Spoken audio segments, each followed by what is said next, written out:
Ang pagpudyot sa ebanghelyo karong adlaw, sa unsa ba nato ipakita ang atong gugma ngadto sa Dios?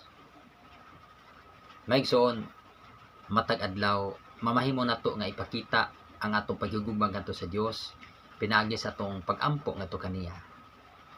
Diha sa atong mga pagdaig ug mga pagpasalamat, ilabi na gayud diha sa atong pagsimba. Mamahimo sab nga ato ipakita ang atong paghigugma sa Dios pinaagi sa pagtuman nato sa iyang mga kasuguan.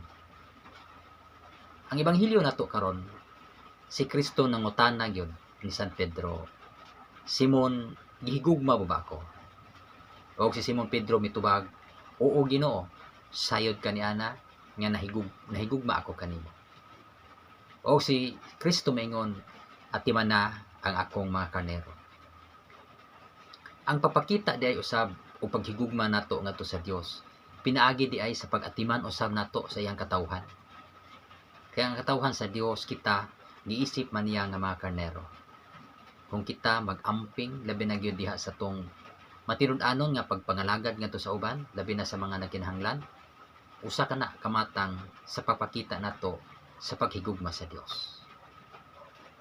Usa ka magsusulat ng ingon, wala gayud kitay mahimo nining kinabuhia. Gawas lamang sa atong paghigugma sa Dios o paghigugma nato sa atong isikataon. Maigsoon mo kini ang pagpudyot sa ebanghelyo karong adlaw.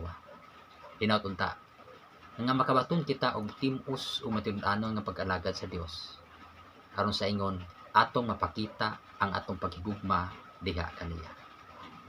Maigsoon, God bless atong tanan o maayong adlaw.